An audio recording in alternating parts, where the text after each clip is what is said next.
Bwana Yesu asifiwe. Mpendwa mtazamaji wa Nyikani TV mahali popote ulipo, na kukaribisha sana katika mjadala huu tulio nao na mtumishi wa Mungu Joseph Njoki, nami mtumishi wa Mungu Apostle Onesmus. Tuko hapa tujadili kuhusu mambo ya ndoa. Kuna mambo mengi ambapo hamjui kuhusu ndoa. Tutaangalia mambo kadha wa kadha ambayo inachangia ndoa nyingi inachangia ndoa nyingi kuvunjika. Kwa hivyo, mpendwa mtazamaji, mahali popote ulipo, ninakualika moja kwa moja katika mjadala huu, ukae pamoja nasi na pia utaacha komenti zako pale chini, na pia zitatusaidia kwa sababu ya kusaidia wale ambao wanatutazama mahali popote walipo. Kwa hivyo, ninakualika mahali popote ulipo, jiunge pamoja nasi katika mjadala huu, ukaweze kutazama mpaka mwisho na ukaweze kusoma jambo. Na kama uko mahali pale ndoa yako iko na shida, ninakuomba, yale ambayo tunaenda kuyajadili hapa ni mambo muhimu. Kwa hivyo ninakuomba ukachukue maanani na ukakubali kubadilika. Kama kuna msingi ulifanya mibaya wakati ulipokuwa unaingia katika ndoa, ni wakati ambapo nakuomba ukaweza kuangalia ulifanya mistake wapi, ndiposa mnasumbuana na huyo spouse wako, ndiposa mnasumbuana na huyo mke wako, ndiposa unasumbuana na huyo mume wako, ndiposa unasumbuana. Kwa hivyo tukiwa hapa katika channel hii yetu ya Nyikani TV, ninakuomba, it's not a joke. Ndoa nyingi zinateseka, watu wengi wanavumiliana katika ndoa, na ndoa hatufai kukaa katika ndoa tuvumiliane. Ndoa ni kitu cha kufurahia na kusherekea. Usikae kuvumiliana katika ndoa wakati ambapo Yesu Kristo alikuja akatukomboa katika dhambi. Ndoa nyingi pia zinaharibiwa na dhambi. Unapata kwamba mwanaume au mwanamke ni mtu wa kufanya uasherati. Umeokoka ndio, ama kuna wale ambao mnatutazama hamjaokoka. Ninaomba baada ya mwisho wa mjadala huu tutaenda kubarikiwa pamoja na wewe. Kwa mahali popote ulipo, ninakukaribisha.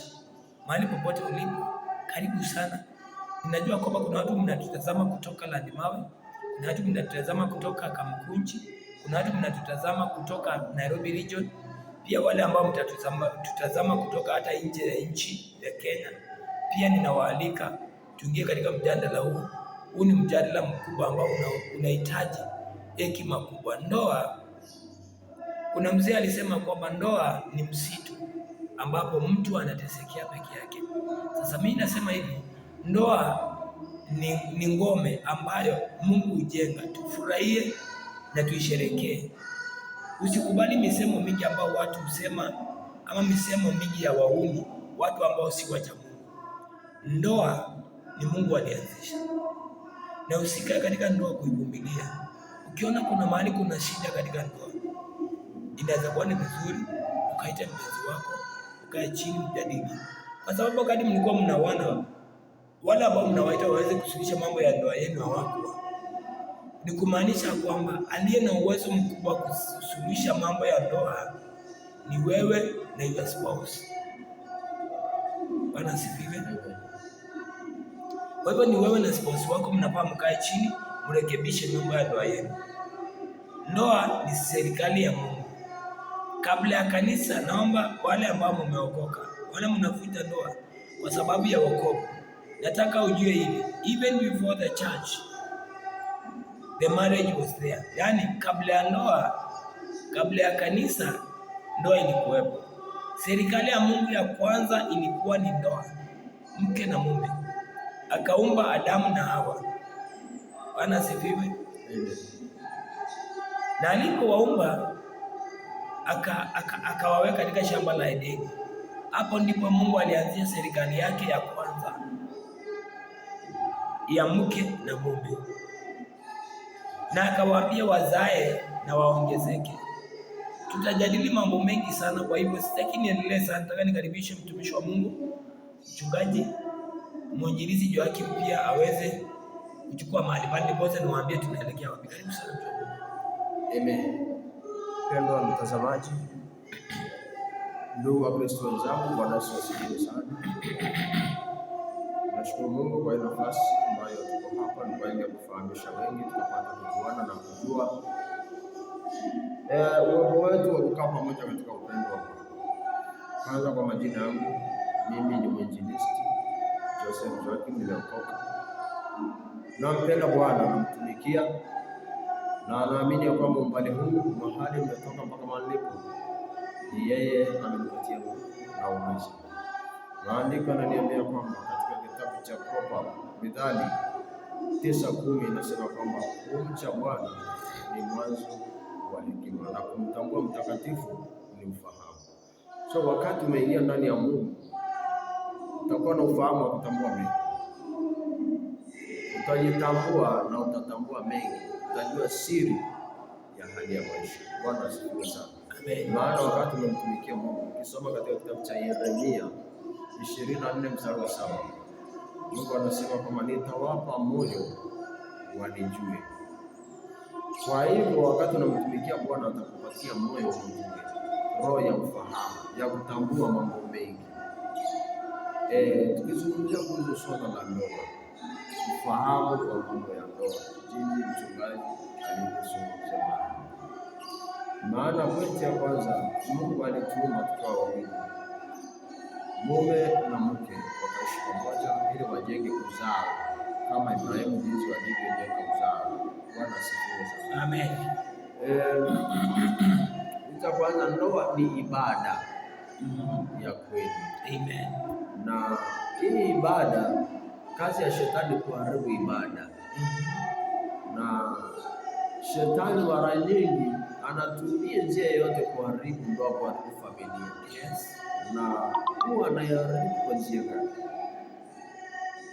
Maana kazi ya shetani anatafuta njia yote, mbinu yote ya kuondoa amani, kuleta madharau, kuleta mambo ambayo hayawezekani ndani ya nyumba. Maana kazi ya shetani anarembesha nje, anaharibu nyumbani. Yaweze ikawa wewe ni mume, kule nje unacheka huko na wengine, lakini ukifika nyumbani unakuja ukiwa serious na makasiriko. Wewe ni mke, ukiwa kule nje unacheka na wenzako, lakini ukifika nyumbani hauna furaha. Na shetani hupenda hivyo. Maana ibada ya kweli inafaa tuwe na furaha ndani ya maisha yetu. Na ikifika mahali muone ya kwamba ndani ya familia, kumbuka wakati mlipendana, mlikaa kwa upendo, ile roho ikawa na mvuto kukaa pamoja. Lakini wakati mnakaa kimazoea, mnajikuta kwamba mmeingia katika hali ya madharau. Na hali ya madharau yanaingia vipi? Kwa sababu shetani naye hapo ananyemelea tu ibada. Wakati mwenzako anaanza mambo kidogo twa kukasirisha, na wewe unachukua ile nafasi ya makasiriko, kumbuka unaharibu nafasi kubwa sana. Maana shetani anapenda kwamba wewe uingizwe na chuki ili uwe na mawazo yako ya kuharibu ibada, na pia huyu pia awe na mawazo yake ya kuharibu ibada. Na ukiangalia jinsi ambavyo ndoa zinavunjika, watu wanaanza na madharau madogo ndani ya familia, vitu vidogo vinakuwa vikubwa, na mwisho unaanza kuona mwenzako hana pale, unaanza kumwangalia mwili wake na kutamka yaliyo mabaya.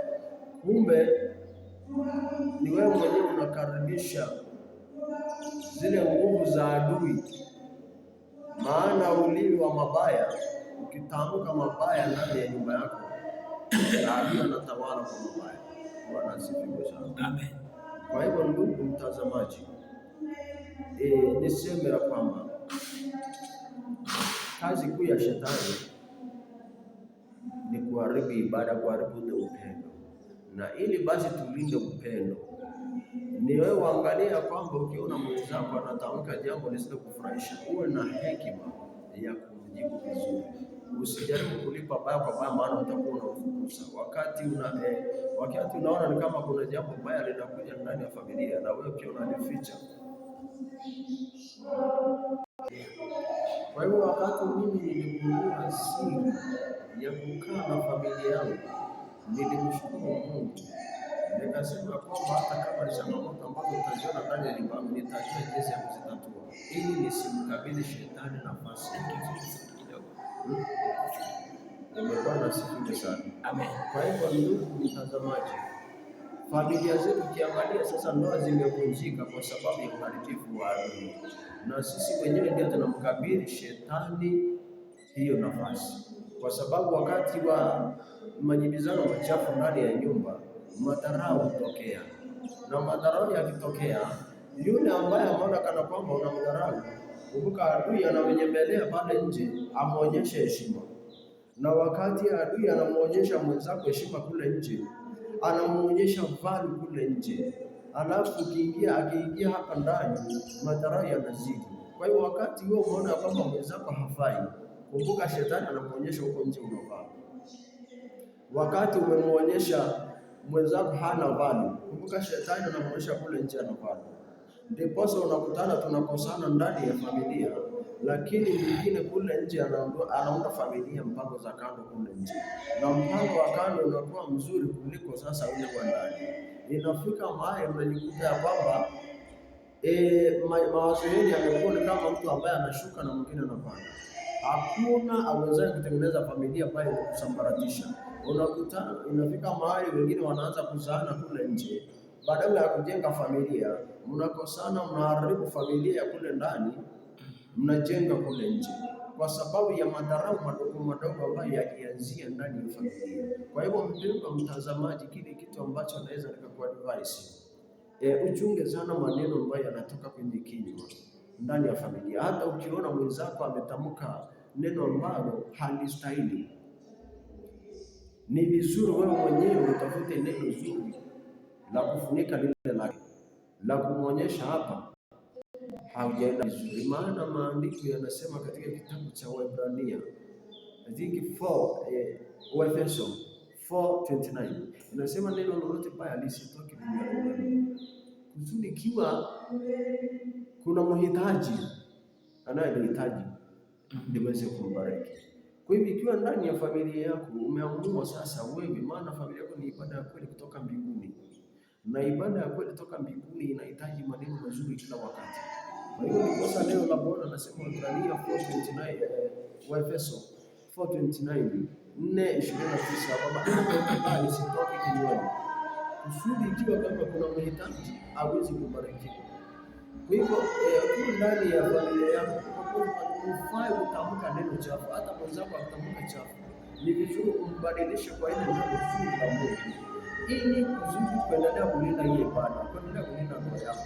Maana ukitumia hasira ndani ya familia yako, hiyo hasira itakuletea hasara juu ya maisha yako. Ni vizuri kuwa na unyenyekevu, kuwa na utiifu, ili uweze kulinda ibada yako katika kweli. Maana ukitumia njia ya ujeuri, ukitumia mwili wako kutumia kwa njia ya ujeuri, utasambaratisha mengi na itafika mahali utashindwa kurudisha hata ndoa yako. Maana ikiwa umeweka madharau ndani ya familia, kurudisha ule upendo itakugharimu. Maana roho ya mwenzako ikiwa ilikupenda mwanzo na ukaifanyia madharau, ikafika muda sasa chuki ikaingia, kurudisha ule upendo haitakuwa kazi rahisi.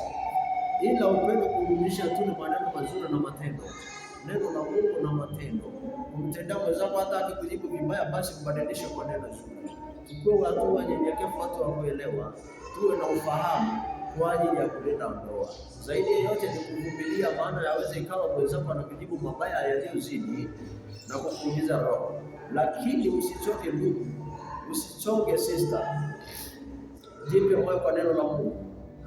Maana neno la Mungu linasema kwa Wafilipi 4:13, na yaweza mambo yote kupitia kwa yeye anitie nguvu. Zaidi ya yote, fuatilia neno la Mungu likutie nguvu ya kuendelea kudhibiti ndoa yako. Neno la Mungu likutie nguvu ya kuzidi kulinda ibada ya familia yako. Maana ukiangalia saizi ndoa nyingi zimesambaratika, shetani ametawala, kuzimu kunatembea, na kuzimu haitaki ndoa ya kweli.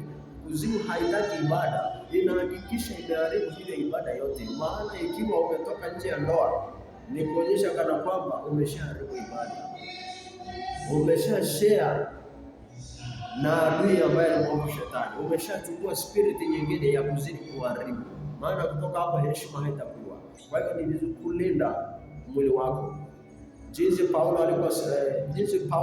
alivyosema, akawaambia Warumi 12 ya kwamba itoeni miili yenu kama dhabihu iliyo hai, takatifu, ya kumpendeza Bwana. Yaani kutoa miili yenu ni kulinda ibada. Amen. Ni kulinda familia yako katika neno la Bwana. Mtumishi wa Mungu, tukihoda hapo, nataka sasa tuende kwa session nyingine, na sasa tutaingia katika tuangalie, tuweze kuchambua Biblia ama tuangalie neno la Mungu. Kwa kuchambua sana, tuangalie kwanza, nataka tuangalie ndoa za watakatifu waliookoka wanaomcha Mungu, kwa sababu siku za hivi karibuni napata kwamba mtu ameolewa na mtu ameokoka. Ni mambo ambayo inafanyika si mazuri, na kwamba napata kwamba mtu ni mtu wa kanisa, mtu ameokoka, mtu anaenda kanisani, anabeba Biblia, lakini vitu zenye zinafanya jina la Bwana linadharaulika. Bwana asifiwe. Amen. Haleluya. Amen. So nataka tumulike kwanza ndoa za wateule kibiblia.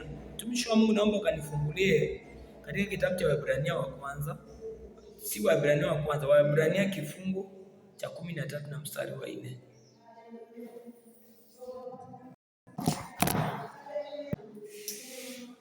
Yes, na mtazamaji wetu, pole sana kwa interruption ya mitambo.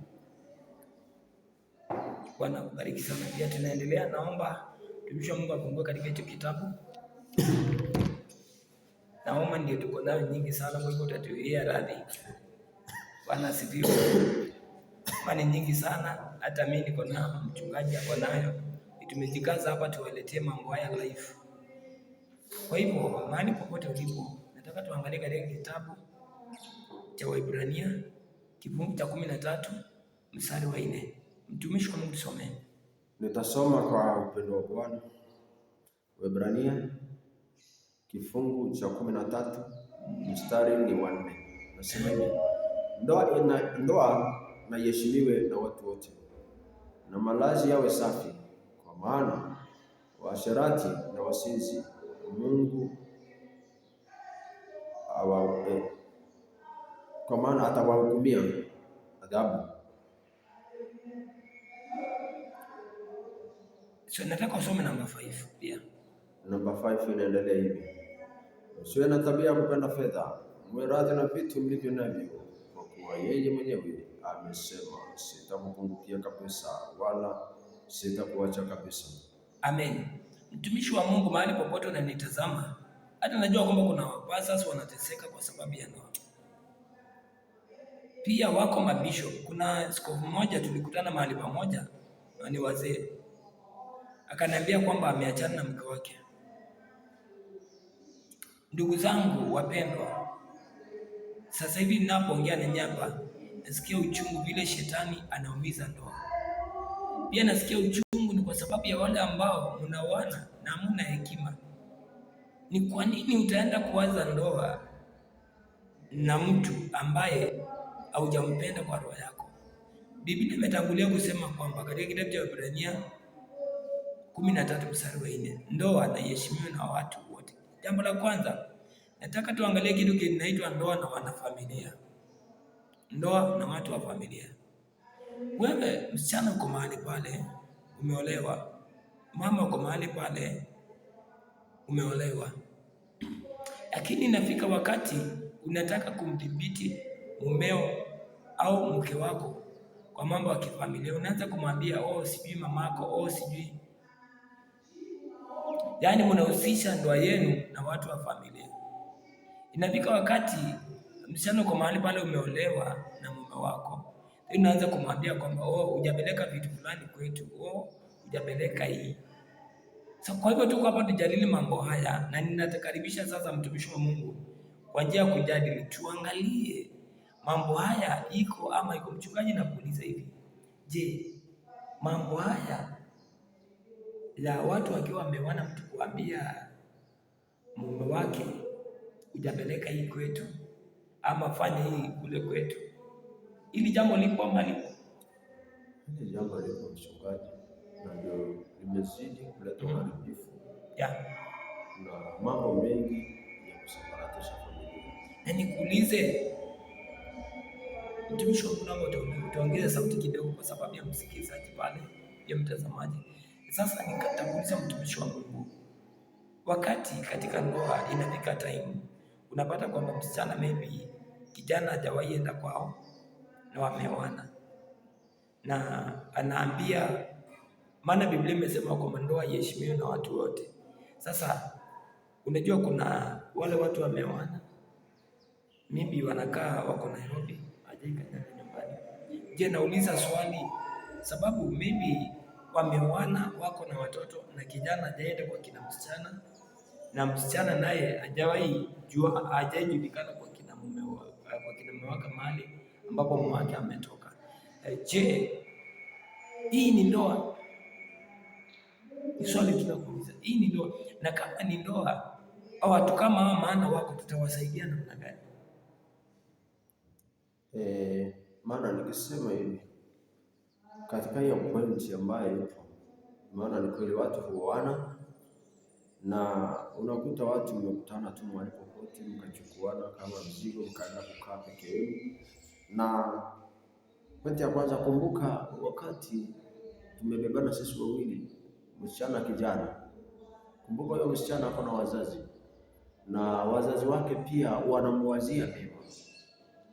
Pia mimi niko na wazazi wananiwazia mema.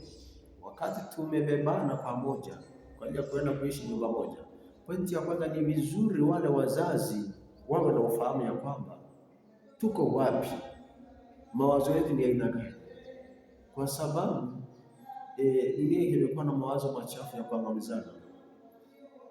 Hapo ndipo unasikia wengine, unaweza kaa ukakuta mtoto wako amepatikana mahali ameumika, ukasikia habari ambazo hazieleweki juu ya mtoto wako. So unakuta mzazi akisikia kama hajapewa ripoti ya kwamba mtoto wake yuko saidi gani, hatakuwa na amani. Kwa hiyo ili basi kupata hata baraka, ni vizuri kwanza tukioana pamoja nitafute mbinu yote ya kufika kule kwenu, sio mpaka niwe na fedha. Tumia tu hekima na busara tu kwenda kusalimia wale wazazi, wakutambue, wajue ya kwamba wewe unawaza mazuri.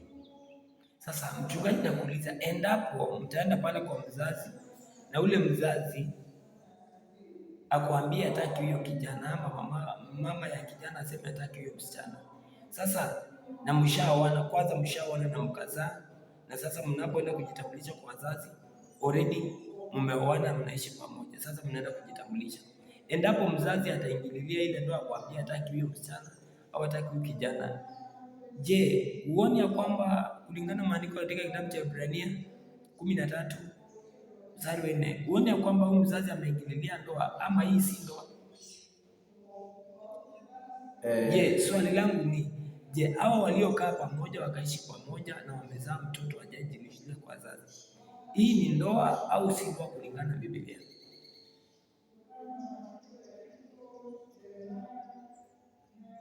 Kulingana na Biblia. Maana tayari hawajafika kwa wazazi na tayari wameshatoka na wameenda. Sasa mchungaji, hapo ndipo kuna shida. Na hapa tumetangulia kusema kwamba unapoangalia katika kitabu cha, hebu soma kitabu cha, tunaangalia katika kitabu cha Genesis ama kitabu cha Genesis ama Mwanzo 1:28, 1:27 mpaka 28. Tutaangalia tu hapo, tuangalie, je, wakati watazamaji wetu tunachambua mambo haya kindani sana, tunatazama kwa undani zaidi, maana mwanzo nimetangulia kusema kwamba Mungu ndiye mwanzilishi wa ndoa, na wakati alianzisha ndoa hapakuwa na mtu yeyote. Na hapa watoto wawili wameshikana, wanakaa Nairobi au wako Dar es Salaam au wako Uganda au mahali popote wako, hapo ndipo wameshikana na wameoana, na imefika wakati sasa wanaishi pamoja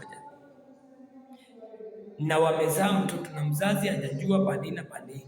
Je, mzazi anastahili kuingilia hiyo ndoa akasema hawakunijulisha, kwa hivyo sitaki huyu kijana au sitaki huyu msichana? Tunaangalia pale, mtu wa Mungu, sijui kama umefika hapo mwanzo Mwanzo 1:27.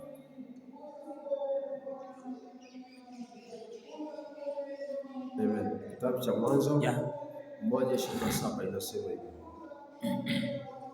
Mwanzo 1:27 inasema hivi. Mungu akaumba mtu kwa mfano wake. Kwa mfano wa Mungu alimuumba mwanamume na mwanamke. Hapo tunaona kwamba Mungu mwanzo aliumba mwanaume na mwanamke, aliwaumba. Biblia namba 28. Mungu akawabarikia. Mungu akawaambia, zaeni mkaongezeke, mkaijaze nchi na kuitisha, mkatawale samaki wa baharini na ndege wa angani na kila kiumbe chenye uhai kiendacho juu ya nchi. 29.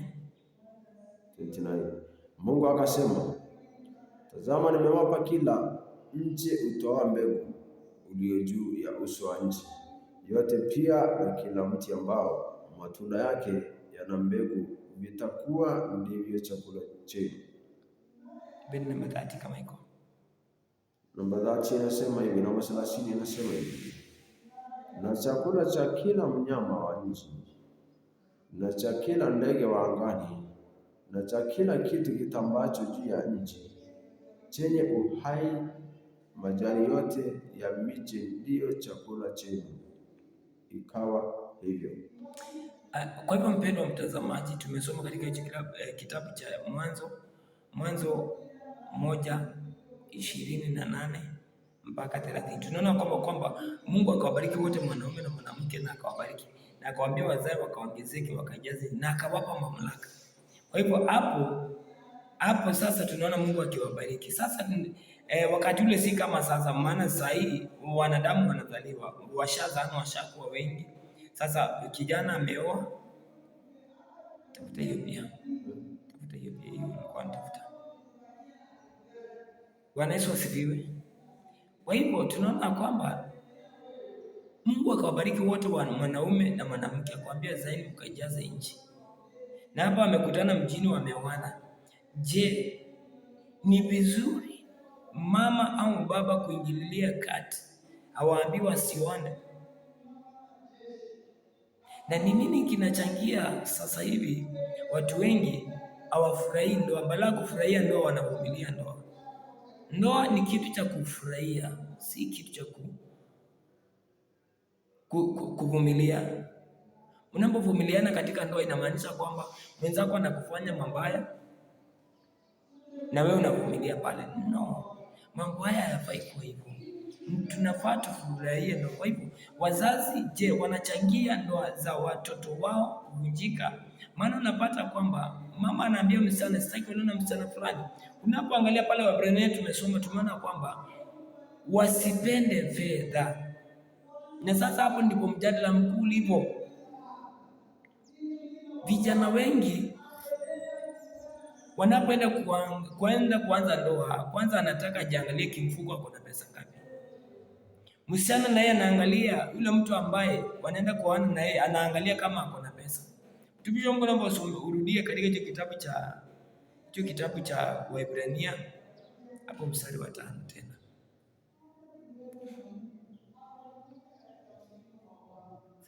Waebrania mstari wa 5 unasema hivi. 13:5. Waebrania 13:5 unasema hivi. Msiwe na tabia kupenda fedha, muwe radhi na vitu mlivyo navyo, kwa kuwa yeye mwenyewe amesema, sitakupungukia kabisa, wala sitakuacha kabisa. Amen. Mama na baba, msichana wako ameolewa, kijana ana pesa. Wewe unataka msichana wako aolewe na mtu ako na pesa sababu uko na pesa. Unataka msichana wako aolewe na mtu amesoma kwa sababu msichana wako amesoma. Na wewe baba unataka kijana wako awe msichana amesoma. Ujui ya kwamba watu wawili wakiwa wamesoma watasumbuana? Hili ni swali. Mimi kwa maoni yangu iko hivi. As for me,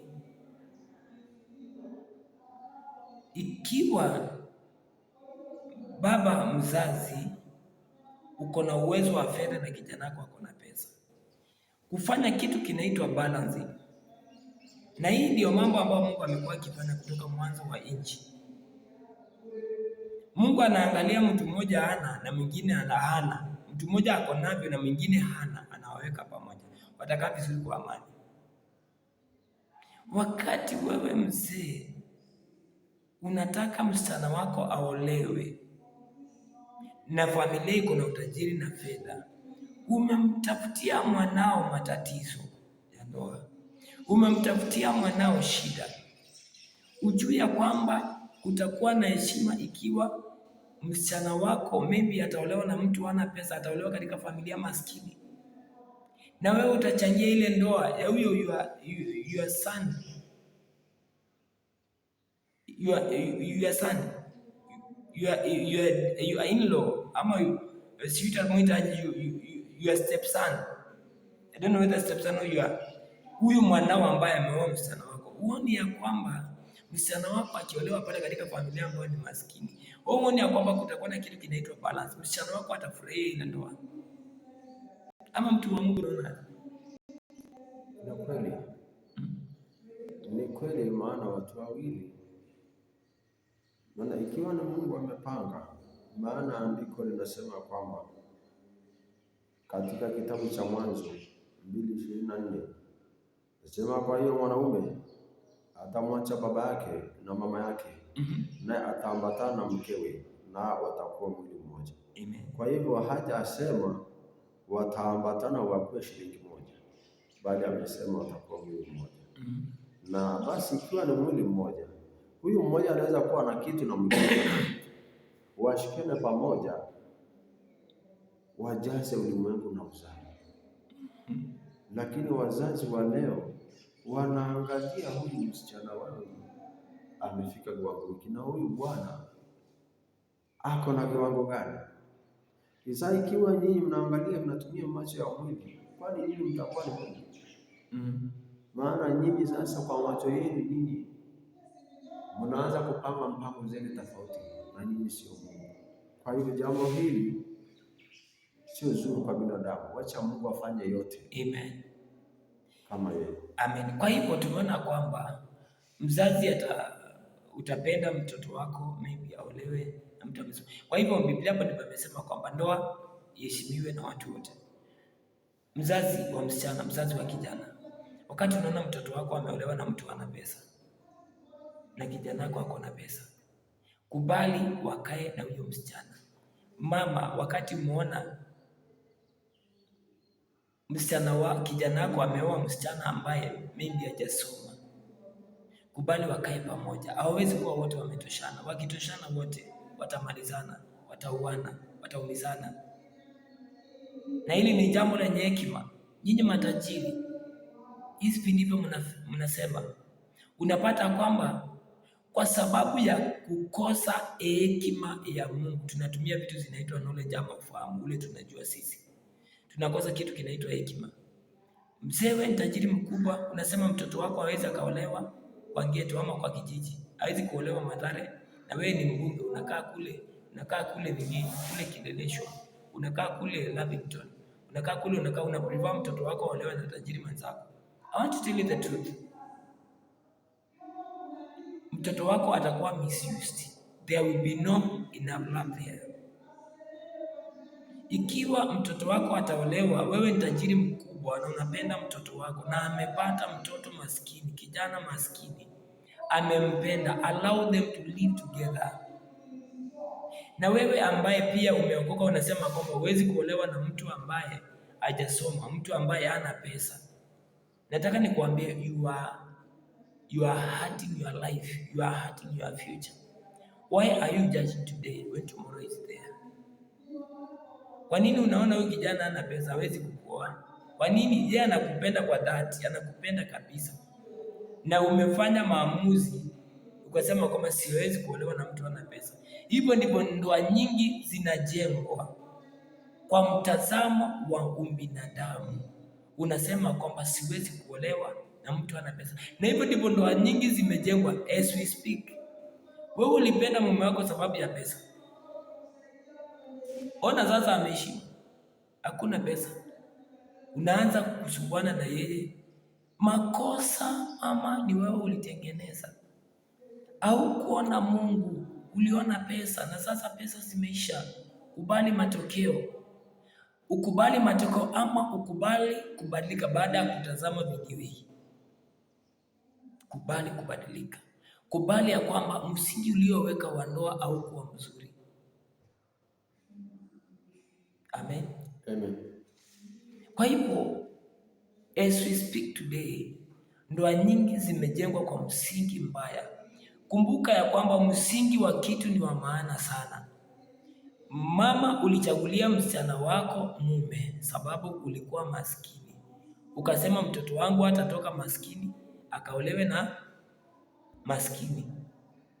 Kumbuka pia maskini upendana wenyewe, pia matajiri upendana wenyewe kwa wenyewe. Ikiwa kutakuwa na upendo wa kweli kutoka kwa tajiri na tajiri ni vizuri.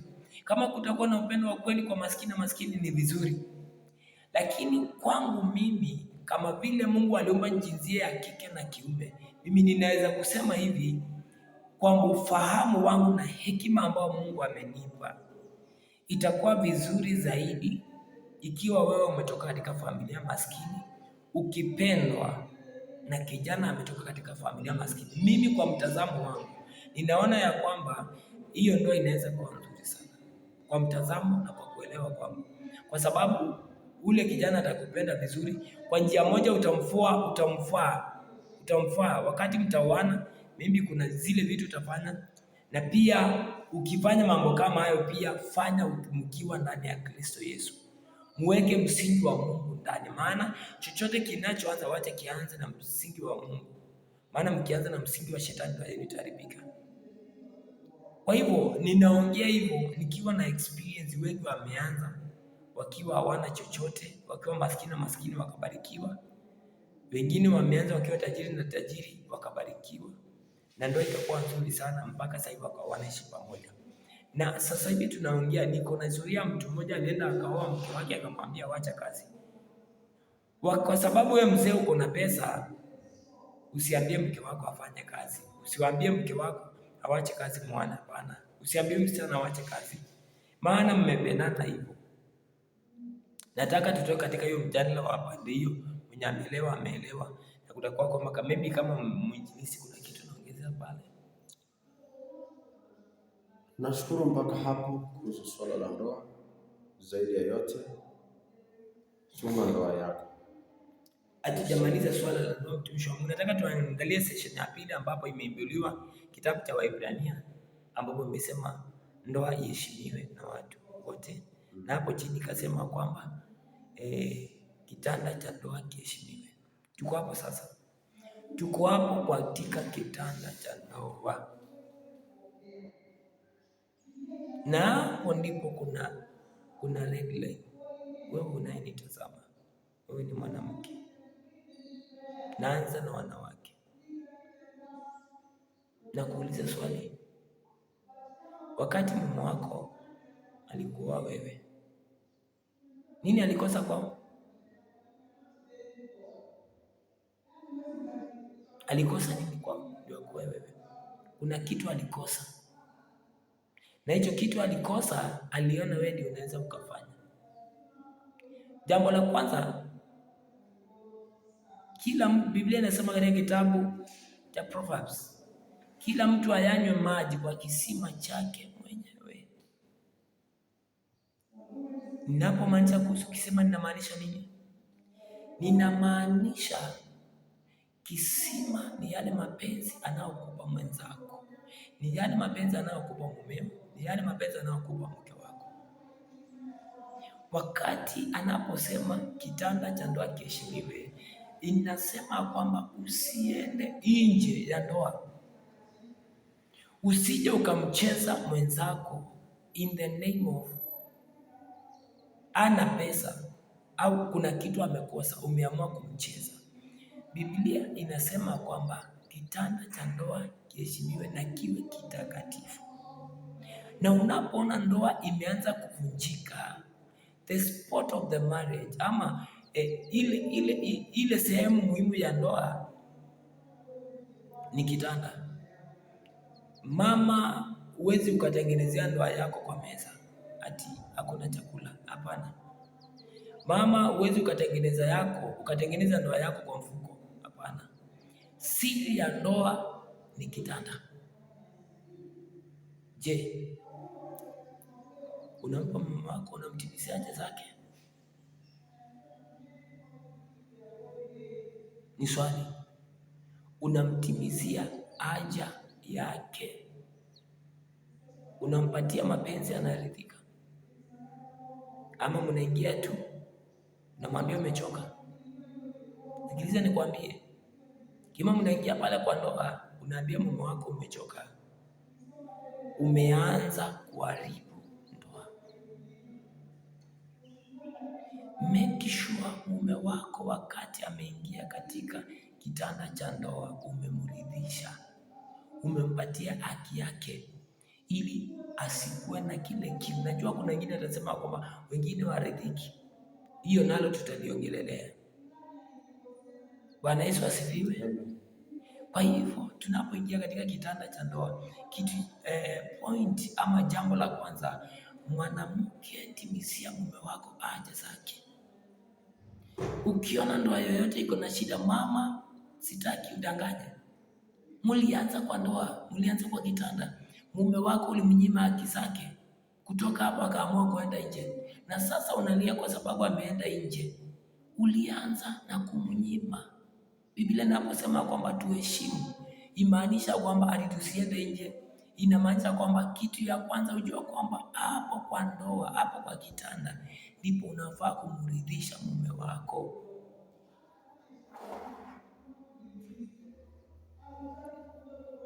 Bwana asifiwe. Mtumishi wa Mungu, unaweza kukomenti mahali pale? Amen. Maana maandiko yanasema kwamba katika kitabu cha Wakorintho ya kwamba mume hana nguvu juu ya mwili wake, bali nakumbuka ni Wakorintho wa kwanza kifungu cha 7. Na wewe mwanamke una ruhusa ya mwili wako ile unataka, bali mume wako. Yes. Kwa hivyo ni vizuri ukijua kwamba huu mwili wako ni wa mume wako, mwili wako ni wa mke wako, mkaelewana kimawazo nyinyi pamoja, mkaridhishana kwa pamoja, msiende kwa ubinafsi, maana hapo ndipo shetani ananyakua ibada. Hapo ndipo ibada za wengi zimekufa, kwa sababu unapata ndani ya roho yangu hujaniridhisha, kwa mawazo yangu hatujapelekana sawa sawa. Kwa hivyo ni vizuri mkawa na freedom kwa pamoja, kitambua huu mwili wako ni wa mwenzako na muutumie jinsi vinavyotaka. Hakika mtalinda ibada, na ibada ya kweli itaheshimika, na kitanda chenu kitakuwa kisafi siku zote, maana mawazo ya mwenzako hatakuwa mabaya kwa ajili ya kwenda kuruka upande ule kama paka mapepe. Haya, jambo lingine, wakati mnapoingia katika tendo la ndoa na mume wako, kumbuka pale mko wawili, hakuna mtu anawaona. Mnaweza mkafanya chochote, mnaweza mkafanya jambo lolote. Mume wako akikwambia nipe nisaidie, nifanye hivi, fanya hivi, anakuambia kwani nataka kafanyiwe na nani? Ile design anataka fanye hivyo, kwani nataka kafanyiwe na nani? Mnapoingia pale kwa ndoa, hiyo ni sehemu, it is a secret place, hakuna mtu anaona. Ni nyinyi wawili mnakaa pale. Fanyia, ridhisha mwenzako, ridhisha mke wako, ridhisha mume wako. Hata wewe mzee, mama akikwambia kuna design anataka, tengeneza, kwa sababu sasa mko mahali pale, ni mke na mume, mnaishi pamoja, mnapendana, na msiporidhishana mahali pale, hapo shetani ataingilia kati, aanze kuongelesha mwingine wakati ako kando. Kwa hivyo pale kwenye kitanda cha ndoa pia, bila kusahau pia, ukiwa umeolewa usiende nje ya ndoa, na ukienda nje ya ndoa Biblia inasema kwamba utakuwa kifo. Alafu nikiweka hii point, ukienda nje ya ndoa ikafika wakati mume wako akakuacha au mke wako aliyekupenda kwa dhati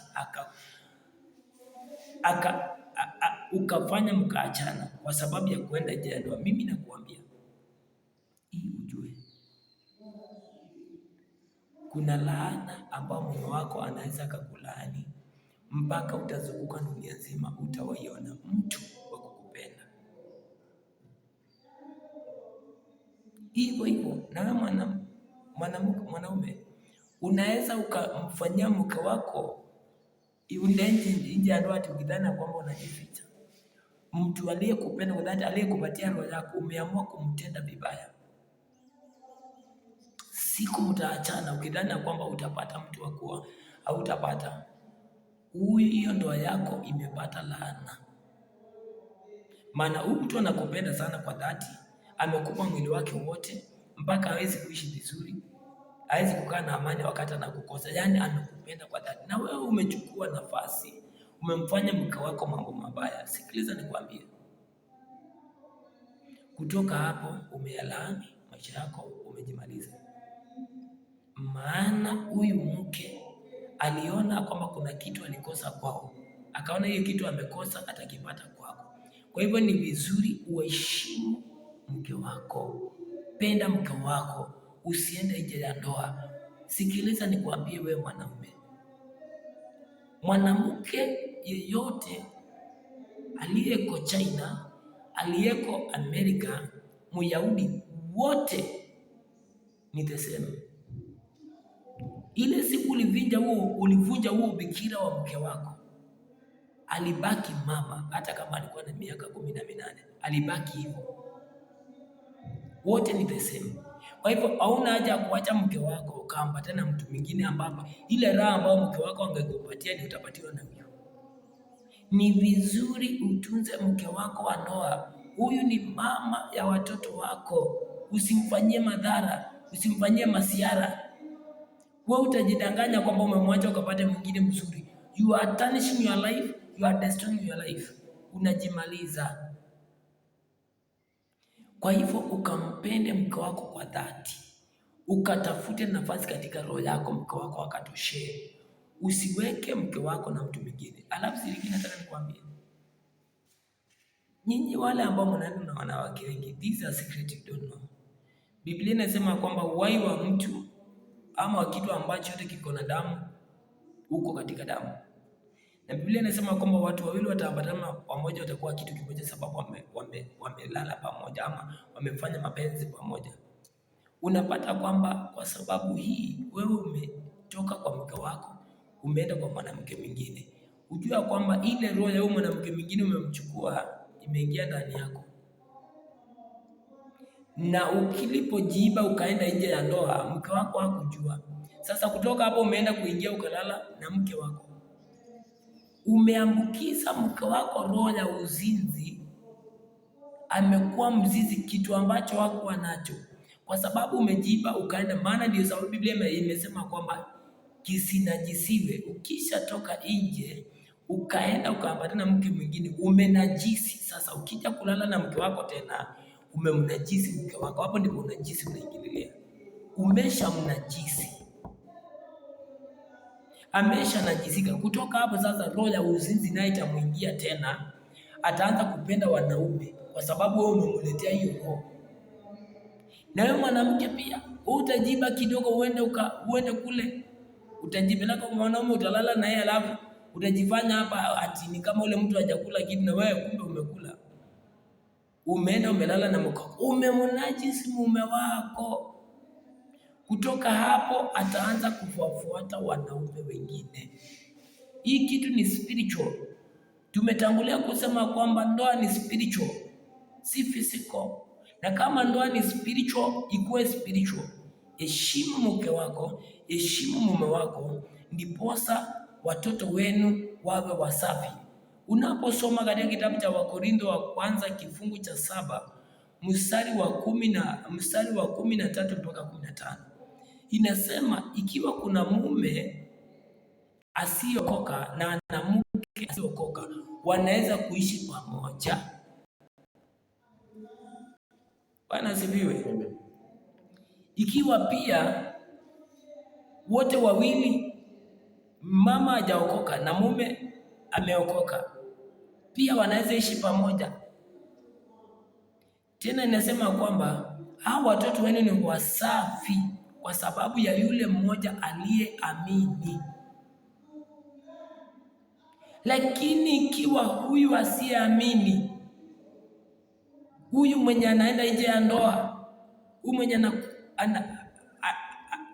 anafuruga ndoa, yeye anaenda kwa wanaume wengine ama wanaenda kwa wanawake wengine, Biblia iko very clear, huyu asiyeamini akiondoka na aondoke. Hapo huyu ndugu mume amefunguliwa kuoa, au huyu ndugu mke amefunguliwa kuoa mtu wa imani ya kwake, kwa sababu huyu mwingine ametunza ndoa kwa sababu ya imani, hataki kwenda nje sababu anampenda Mungu. Amen. Amen. Huyu mwingine naye anaenda nje sababu haamini Mungu. Shetani na Mungu hawezi kukaa mahali pamoja. Kubali ya kwamba kama wewe umekubali kuolewa, kubali kukaa kwenye masharti ya imani, kubali kukaa katika hiyo ndoa, ukae sawasawa na imani. Yesu anasema kwamba ndoa iheshimiwe na watu wote, mtu asiende kando. Mama usiingilie ndoa, mzee usiingilie ndoa, ukaenda nje ya ndoa ukafanya mzizi kule, alafu ukakuja kulala na mke wako, umeambukiza mtoto. Na ndipo sasa hivi unaona kwamba tumeanza kudevelop watoto wako na spiritual psychological problem katika ndoa. Unapata kijana mtoto ameolewa, baada ya mtoto kuolewa hajui kukaa na bwana yake, kwa sababu amereisiwa na mama ambaye hakuheshimu ndoa, alimdharau mume wake, akaenda nje ya ndoa. Sasa umekuwa wewe ni mama, unabeba kubeba mpaka mmezaa watoto ambao ni watoto wa zinaa. Bwana sifiwe. Kwa hivyo ninawaambia wenzetu, tunaharibu ndoa zetu, tunavunja ndoa zetu kwa mambo mabaya na maana. Ndoa tuziheshimu ndoa zetu, heshimu mke wako, penda mke wako. Kama unataka kufanya yale mambo ambao unataka mke wako mtu wa nje akufanyie, fanyia mke wako haya mambo. Yale mambo unataka mwanamke wa nje akufanyie, fanyia mke wako hayo mambo.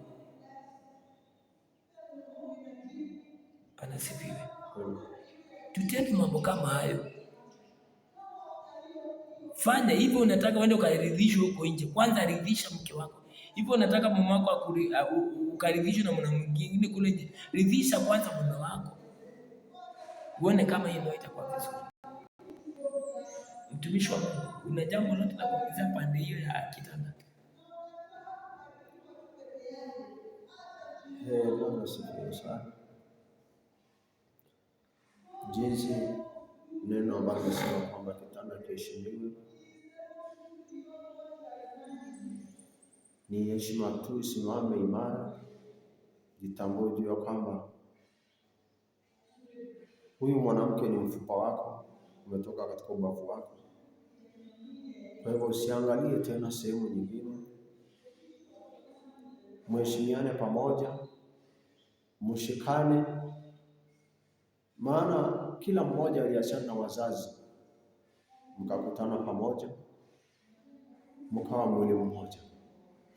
Basi ndani ya huu mwili mmoja mheshimiane, mridhishane, msiwekeane umbrella ya mabaya. Maana kuna watu ambao wanawekeana mwavuli. Mtu aweza akaniona kama niko na mke, lakini kumbe ndani ya mke nataabika. Mtu aweza akaniona labda niko na mume, lakini kumbe ndani ya mume nataabika, sina amani. Lakini mbele ya watu, machoni pa watu, wanaona kwamba familia iko sawa, lakini watu wanaumia. Tafadhali jirekebishe. Ikiwa kuna mwenye makosa, abadilike, alinde ndoa yake. Mshikane kama upendo wa zamani, jinsi mlivyokutana. Maana upendo wa mwanzo hamkushikana bila upendo, maana ndoa ya upendo ndio iliwavuta kwa pamoja mkashikana. Kwa hivyo kumbukeni mahali mlikosea, mkarejeshe upendo wenu na mkadumu katika ndoa yenu katika Bwana. Amen. Asanteni na mbarikiwe sana. Amen. Nataka mtumishi wa Mungu tunapomalizia, maana wakati wetu unaenda kukamilika. Nataka uangalie katika kitabu cha Petro wa kwanza kifungu cha 3 mstari wa kwanza. Tumalizie pale.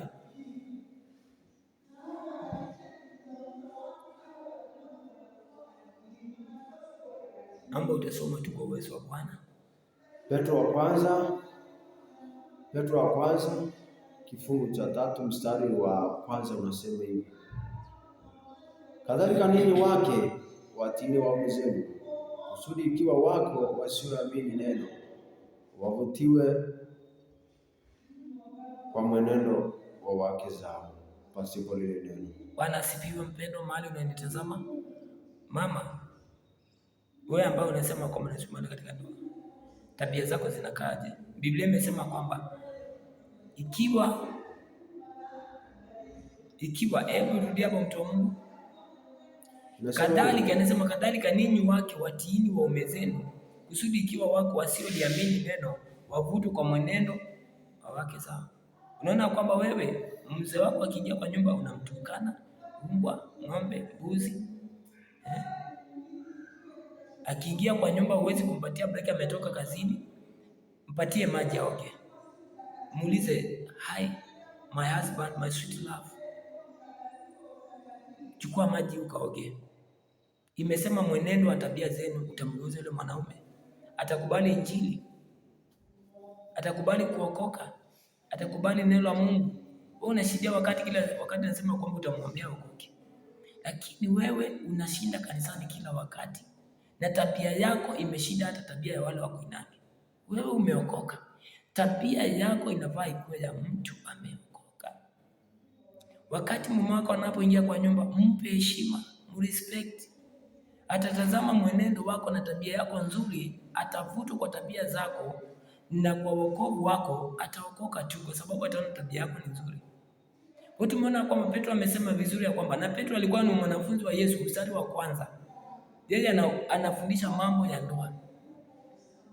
Kwa hivyo amesema kwamba kama wapo wasioliamini neno watavutwa kwa mwenendo wa wake zao. Mume wako hatabadilika wakati umetoka kwa kanisa unamtukana. Mke wako hatabadilika wakati kila siku unashinda kumwambia watoto wamefukuzwa shule. Mwambie mume wako tuamini ya kwamba Mungu atatenda. Mwambie mume wako tuamini ya kwamba hata kama huna, mwambie tu tuamini Mungu, na uombee mume wako. Ndoa ni lazima uombee mume wako yule ambaye hajaamini. Muombee, mtolee dhabihu hata sadaka kwa kanisa lenu. Mahali unashiriki, chukua 500, peleka madhabahuni ukaombee mume wako pamoja na tabia nzuri na mwenendo mzuri, na atabadilika ukifanya mambo kama hayo. Enda mstari huyo mwingine unaofuata, mtu wa Mungu. Mstari wa 2 unasema hivi: wakiutazama mwenendo wenu safi na wahofu. Yaani ya kwamba ninatazia tena mstari wa kwanza unasema hivi. Kadhalika enda mstari wa 2 hapo penye ulikuwa. Mstari wa 2 unaendelea ukisema kwamba wakiutazama mwenendo wenu safi na wahofu. Yes, watazame mwenendo wenu safi na wahofu. Yaani you trouble before your husband. Unapo trouble, kitu ya kwanza ujua kwamba mume ni kichwa. Kichwa inamaanisha uongozi. Na Biblia inasema mamlaka yote inatoka kwa Mungu. Kama unapenda mume wako, yeye ni kiongozi, mtii, nyenyekea. Ukinyenyekea si kwamba umenyenyekea kwake, umenyenyekea kwa Mungu, maana yeye ndiye alimweka. Amen. Hapo chini mtu wa Mungu endelea. 3 inasema hivi, kujipamba kwenu kusiwe kujipamba kwa nje. Kujipamba kwenu kusiwe kujipamba kwa nje. Yaani kusuka nywele na kujitia dhahabu. Na kuvalia mavazi. Yes. 4, bali kuwe utu wa moyoni usioonekana katika mapambo. Tumeambiwa ya kwamba ikiwa sisi ni kujipamba, tujipambe ndani, sio nje. Yaani kusikuwa ni kusuka. Tunajua kuna wale mnapenda kujipamba. Isikuwa ni kusuka tu nywele, hapana. Msuka nywele ndio, na baada ya kusukwa nywele mkuwe na upendo wa dhati kumtii mume wako. Wewe usipende, unaambiwa tii. Sasa unajua unataka kile kinaharibu ndoa, ni wewe unataka mume wako akupende. Na wewe unataka mume wako, ndio mume wako ndiye anafaa kupenda, lakini wewe unapenda mume wako. Ufai kupenda mume wako, unaambiwa umtii, maana kutii ni zaidi ya kupenda. Ukimpenda, yani ukimtii mume wako ni kumaanisha kwamba umesubmit, umenyenyekea kwake, umekubali akutawale. Usifanye mambo bila kumuuliza, maana kuna wengine unaenda unafanya kitu bila kuuliza mume wako. Unatumia pesa ya chakula, hujamuuliza mume wako. Unafanya mambo yenye ifai, hujamuuliza mume wako. Unafikiria kiingia katika nyumba atafurahia? Hawezi kufurahia. Respect your husband, obey him and submit to your husband, then the Lord is going to deliver your marriage. Namba 5, namba 4 mtu. Namba 4 inasema hivi. Namba 4 inasema, namba 5 inasema maana hivyo ndivyo walivyojipamba wanawake watakatifu wa zamani. Biblia inasema hivyo ndio walipojipamba wanawake wa zamani, akina Sara, akina Rebeka walikuwa na huo mwenendo. Hata tuna Biblia inasema kwamba Sara alikuwa anaita Abraham, mume wake alikuwa anamuita Bwana, my Lord. Ebenda hiyo wanaume hapo chini. 6 inasema hivi. Wanao kadhalika 7 inasema hivi. Yes. Petro wa kwanza 3:7 inasema hivi. Kadhalika ninyi wanaume kaeni na wake zenu kwa akili. Sikia mwanaume na wewe. Tunamalizia. Biblia inasema kadhalika na nyinyi wanaume mkae na wake zenu kwa akili. Na kumpa mke heshima. Na kumpa mke wako heshima. Mheshimu mke wako. Mheshimu mke wako kama chombo kisicho na nguvu. Mheshimu mke wako. Mheshimu. Wewe unaweza kubeba mimba, unaweza kuzaa. Heshimu mke wako kama huwezi kubeba mimba. Hao watoto usicheze kubeba miezi tisa anakuzalia mtoto. Huyu mama anaacha kwao, anaacha babake na mamake, anakuja kwako, ameacha kila kitu, amekuja kutafuta upendo kwako. Anapoingia kwako unaanza kumtetesha. Wewe huwezi kuachana na babako na mamako. Babako ndiye ana control ndoa yako, babako ndiye ana control nyumba yako, mamako ndiye ana control kwako. Ati unamwambia mke wako kama uheshimu, kama babangu na mamangu kama nini ufanye 1 2 3. Huyu msichana ana baba na ana mama. Mama yake na baba yake ni wewe mwanaume. Hujaoa maid, huyo umeoa ni mke wako, amekuzalia watoto. Mheshimu, mpende. Tunaambiwa tuwapende, ni vyombo dhaifu. Hujapatiwa mtu wa kutesa. Hujapatiwa mtu wa kutesa. Heshimu. Respect that wife. Mheshimu. Kwa sababu aliwacha ndugu zake, akawacha mama na baba, akakuja kwako. Sikiliza, ukakuwa baba, ukakuwa ndugu, ukakuwa sister ya mke wako. Sasa imefika time unaanza kumwacha wazazi wako. Mwanaume, tumia akili. Hii ni chombo dhaifu. Tumeambiwa ni chombo dhaifu. Unapomteza huyu mke wako, kitu amekuja kutafuta kwako ni upendo. Na sasa umpendi, Penda mke wako, mpende. Wacha kuacha mke wako kwa wazazi wako. Mamako si amezaa mke wako, babako si amemzaa. Kwa hivyo hawatampenda. Biblia imesema kwamba hapo tumeona kwamba mwanamume ataachana na baba na mama akaambatana na mke wake, na hivyo kwa mwanamke. Kwa hivyo tunawatakia mema, mpendane sana katika ndoa. Bwana wabariki, awainue kufika hapo.